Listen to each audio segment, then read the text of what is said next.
नमस्कार दोस्तों। चलिए एक बार पुनः स्वागत है आपका मेरे YouTube चैनल पर। और सबसे पहले यदि आपने मेरे चैनल को सब्सक्राइब नहीं किया है तो कृपया आप चैनल को सब्सक्राइब कर लें, लाइक का बटन दबा दें और कमेंट बॉक्स में आपको वीडियो कैसा लगा, कैसा आपको लग रहा है तो इसको जो है आप कमेंट करना ना भूलें, क्योंकि आपके सुझाव से हमें वीडियो में कुछ सुधार करने का मौका मिलता है। तो प्लीज़ कृपया करके इसका अवश्य ध्यान दें। तो दोस्तों, आज हमें चर्चा करना है भारत के राज्य और उनकी सीमाओं के बारे में। जैसा कि मैंने आपको पिछली वीडियो में बताया है, मैंने पिछली वीडियो में आपको अक्षांश और देशांतर रेखाओं के बारे में बताया है। भारत की अक्षांशीय और देशांतरीय विस्तार कितना है भारत का, उसके बारे में हमने चर्चा की थी। और हमने भारत की जो सीमाएं हैं, भारत की जो अंतर्राष्ट्रीय सीमाएं हैं उसके बारे में भी हमने चर्चा की, और भारत की जो जलीय सीमा है उसके बारे में हमने चर्चा की थी। और अब हम चर्चा करने जा रहे हैं भारत के राज्यों के बारे में। आप देखते होंगे कि भारत में जो राज्य हैं उनकी सीमाएं, किस राज्य की सीमा किस राज्य से लगती है, उसके बारे में हम इस वीडियो के माध्यम से विस्तृत चर्चा करने जा रहे हैं। तो यदि आप वीडियो पर नए हैं तो कृपया वीडियो को सब्सक्राइब कर लीजिएगा, क्योंकि मैं जो नए वीडियो बनाऊंगा उसका नोटिफिकेशन आपको समय पर मिलता रहेगा। तो चलिएगा शुरू करते हैं। दोस्तों, आप जैसा कि जानते हैं कि पहले हमारे जो राज्यों की संख्या थी हमारे देश में वो 29 राज्य हुआ करते थे। जम्मू कश्मीर को मिलाकर के हमारे कुल राज्यों की संख्या 29 होती थी और 7 केंद्र शासित प्रदेश होते थे। लेकिन अब आप देखेंगे कि 5 अगस्त 2019 को नरेंद्र मोदी जी ने क्या किया कि जम्मू कश्मीर से 370 धारा को हटा दिया गया और जम्मू कश्मीर को एक केंद्र शासित प्रदेश बना दिया गया था। और आप देखते होंगे कि केंद्र शासित प्रदेश और लद्दाख एक ही राज्य हुआ करता था, लेकिन अब जम्मू कश्मीर को और लद्दाख को दो अलग अलग यूटी बना दिया गया है, अर्थात यूनियन टेरिटरी, अर्थात केंद्र शासित प्रदेश। ठीक है दोस्तों, तो हम उसी के बारे में आज चर्चा करने जा रहे हैं। सबसे पहले हम देखेंगे कि भारत के राज्यों की संख्या कितनी है।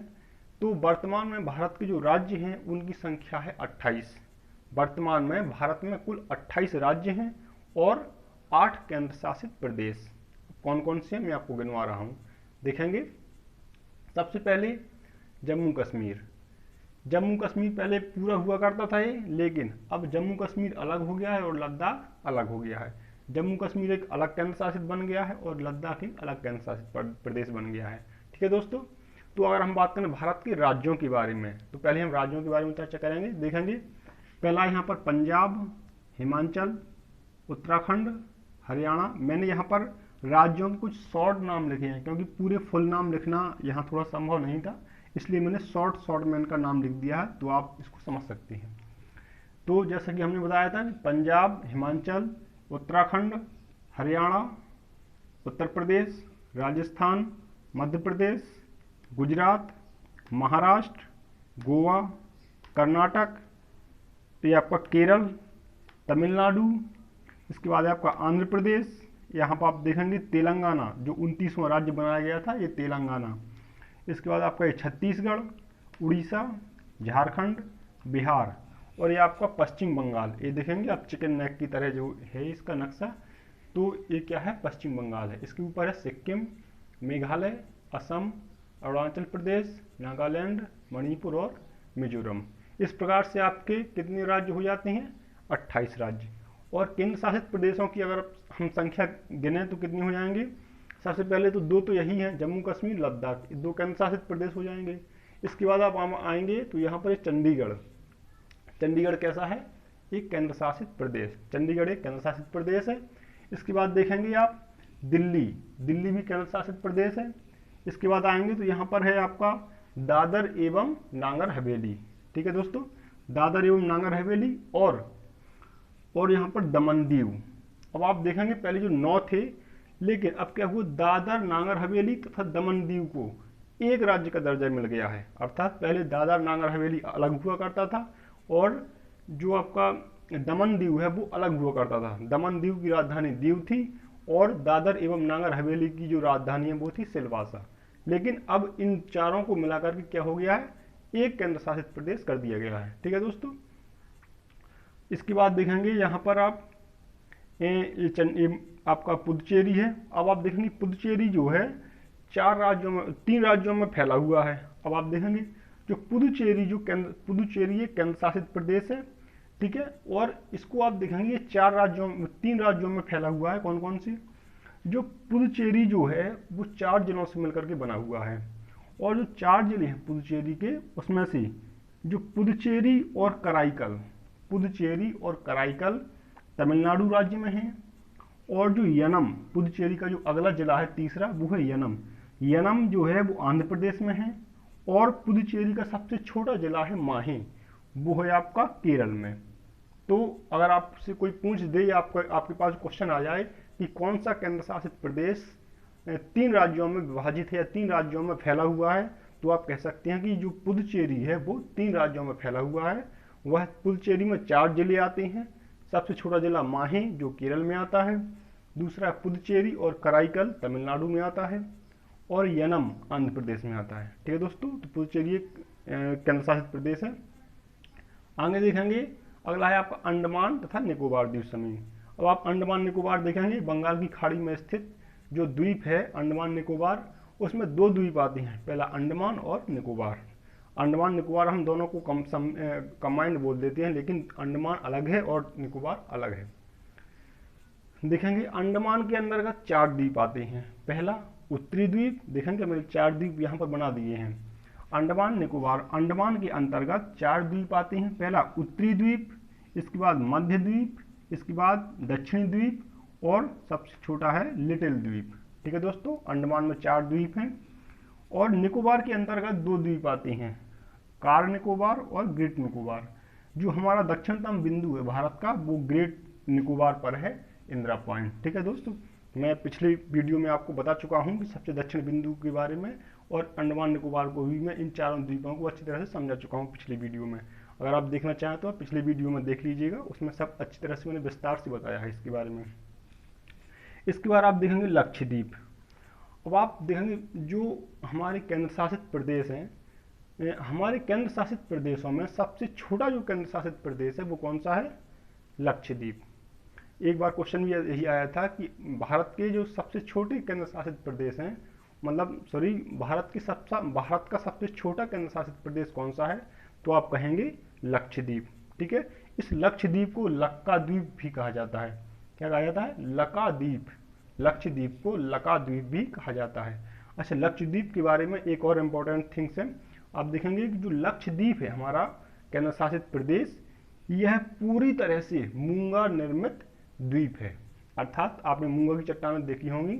आप ऑस्ट्रेलिया में सबसे बड़ी जो मूंगा की चट्टान है, तो उसी तरह से आप देखेंगे जो लक्षद्वीप है वो पूरी तरह से मूंगा से निर्मित। मूंगा क्या है? एक छोटा सा समुद्री जीव है, मोलस्का संघ का। तो देखेंगे तो पूरी तरह से मूंगा चट्टानों से निर्मित द्वीप है। और इसी के नीचे एक दक्षिण में कौन सा देश है? मालदीव। मालदीव भी पूरी तरह से मूंगा निर्मित देश है। कभी कभी पूछ दिया जाए अगर कि भारत का कौन सा द्वीप पूरी तरह से मूंगा चट्टानों से निर्मित है, तो आप कह सकते हैं कि भारत का केंद्र शासित प्रदेश लक्षद्वीप पूरी तरह से मूंगा चट्टानों से निर्मित है।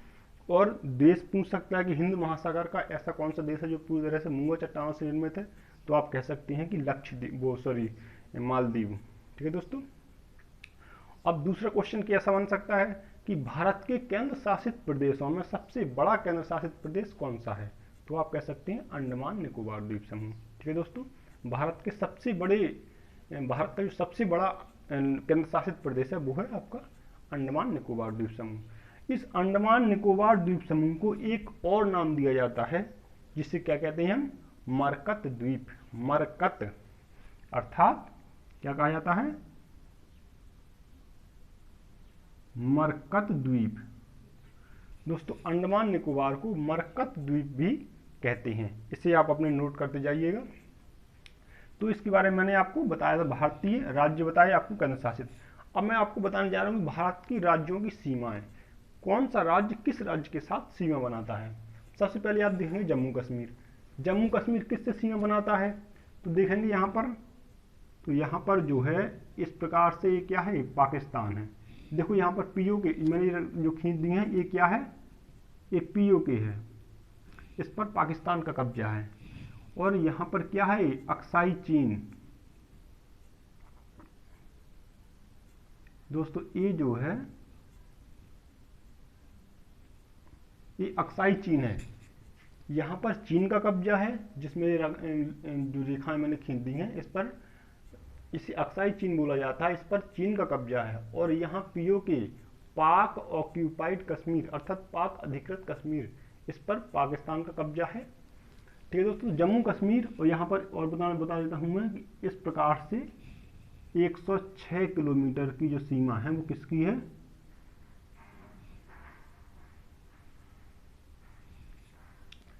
अफगानिस्तान भारत से कितनी सीमा बनाता है, 106 किलोमीटर की। ठीक है, तो हम देखेंगे जम्मू कश्मीर की जो सीमाएं हैं वो कितने राज्यों से मिलती हैं। सबसे पहले तो लक्षद्वीप से जम्मू कश्मीर की सीमा मिलती है, इसके बाद हिमाचल प्रदेश से जम्मू कश्मीर की सीमा मिलती है और पंजाब से। जम्मू कश्मीर कितने देशों से सीमा बनाता है, तो आप कह सकते हैं कि एक पाकिस्तान से सीमा बनाता है और दूसरा अफगानिस्तान से। लेकिन अफगानिस्तान से जो जम्मू कश्मीर सीमा बनाता है वो किससे बनाता है, पीओके से। कश्मीर पीओके से अफगानिस्तान के साथ सीमा बनाता है, लेकिन पीओके किसके कब्जे में है, पाकिस्तान के। ठीक है दोस्तों, तो इसके बाद देखेंगे लक्षद्वीप लद्दाख के बारे में। लद्दाख कितने राज्यों से सीमा बनाता है, लद्दाख यहाँ जम्मू कश्मीर से और हिमाचल प्रदेश से 2 राज्यों से सीमा बनाता है, लेकिन कितने देशों से सीमा बनाता है, तो कि यहाँ पर आपका चाइना। ठीक है दोस्तों, लद्दाख चीन से सीमा बनाता है। आगे चलेंगे, अब देखेंगे कि हिमाचल प्रदेश के बारे में कि हिमाचल प्रदेश कितने राज्यों के साथ सीमा बनाता है। तो देखेंगे हिमाचल प्रदेश पहले तो पंजाब से सीमा बनाता है, पंजाब के बाद यहाँ देखेंगे हरियाणा से सीमा बनाता है, हरियाणा के बाद उत्तराखंड से सीमा बनाता है। हिमाचल प्रदेश पंजाब, हरियाणा और उत्तराखंड के साथ तो सीमा बनाता है, लेकिन यह बहुत छोटी सी सीमा उत्तर प्रदेश के साथ भी बनाता है। हिमाचल प्रदेश छोटी सी सीमा उत्तर प्रदेश के साथ भी बनाता है। उत्तर प्रदेश का जो सबसे उत्तरी जिला है वो कौन सा है, सहारनपुर। उत्तर प्रदेश का सबसे उत्तरी जिला है आपका कौन सा, सहारनपुर, जो हिमाचल प्रदेश के साथ बहुत ही छोटी सीमा बनाता है।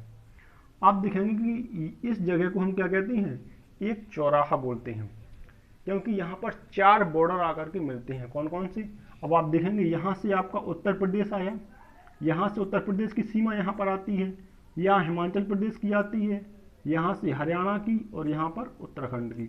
अर्थात हम इस जगह को 4 राज्यों की सीमाओं का चौराहा भी कह सकते हैं। ठीक है, हिमाचल प्रदेश बहुत ही छोटी सीमा उत्तर प्रदेश के साथ बनाता है, लेकिन हरियाणा उत्तराखंड के साथ सीमा नहीं बनाता है, क्योंकि आप देखते हैं कि जब अगर वो हिमाचल प्रदेश उत्तर प्रदेश से सीमा बनाएगा तो फिर हरियाणा उत्तराखंड के साथ सीमा नहीं बना सकता है। और यही सवाल पेपर में पूछ दिया जाता है कि क्या हरियाणा उत्तराखंड से भी सीमा बनाता है, ठीक, या फिर क्या उत्तर प्रदेश हिमाचल प्रदेश से सीमा बनाता है। तो आप जो है इसको अच्छी तरह से क्लियर कर लीजिएगा।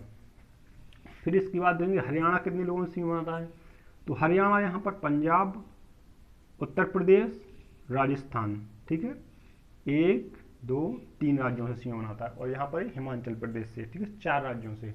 और यहाँ पर दिल्ली जो केंद्र शासित प्रदेश है, दिल्ली में कुछ उत्तर प्रदेश के जिले शामिल हैं और कुछ हरियाणा के जिले शामिल हैं। जो दिल्ली एनसीआर होता है उसमें हरियाणा और उत्तर प्रदेश के जो जिले हैं वो शामिल होते हैं। ठीक है दोस्तों, अब आप देखेंगे उत्तर प्रदेश को, उत्तर प्रदेश कितने राज्यों के साथ सीमा बनाता है।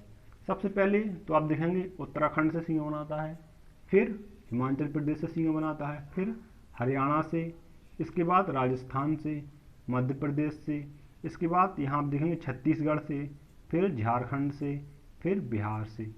अर्थात जो उत्तर प्रदेश है, भारत का जो उत्तर प्रदेश सबसे अधिक राज्यों से सीमा बनाने वाला प्रदेश है। यह क्वेश्चन पूछ सकता है कि भारत का कौन सा प्रदेश सर्वाधिक राज्यों के साथ सीमा बनाता है, तो आप कह सकते हैं उत्तर प्रदेश सबसे अधिक राज्यों के साथ सीमा बनाता है। उत्तर प्रदेश 8 राज्यों के साथ सीमा बनाता है। आप देखेंगे उत्तर प्रदेश का सबसे दक्षिणी जिला है सोनभद्र, ये जो है आपका कौन सा जिला है, सोनभद्र। उत्तर प्रदेश का सबसे दक्षिणी जिला सोनभद्र 4 राज्यों के साथ सीमा बनाता है। कौन कौन सी देखेंगे यहाँ, एक तो बिहार से सीमा बनती है इसकी, इसके बाद झारखंड से सीमा बनती है, छत्तीसगढ़ से, फिर यहाँ पर मध्य प्रदेश से। उत्तर प्रदेश का अकेला सोनभद्र जिला जो सबसे दक्षिणी जिला है वो 4 राज्यों से के साथ सीमा बनाता है। ठीक है दोस्तों, 4 यहाँ हो गए।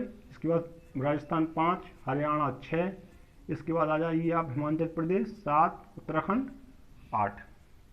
ठीक है, और नवा कौन सा है, केंद्र शासित प्रदेश दिल्ली। ठीक है, जो नवा राज्य है वो है दिल्ली जो कि केंद्र शासित प्रदेश है। अर्थात 8 राज्यों और 1 केंद्र शासित प्रदेश के साथ उत्तर प्रदेश सीमा बनाता है। ठीक है, अगली बार अब आगे देखिए, आपका आता है गुजरात। गुजरात की तटरेखा शुरू, या गुजरात राज्य से तटरेखा शुरू हो जाती है। तो गुजरात कितने राज्यों के साथ सीमा बनाता है, यहाँ पर आप देखेंगे राजस्थान से, इसके बाद यहाँ पर मध्य प्रदेश से और महाराष्ट्र से।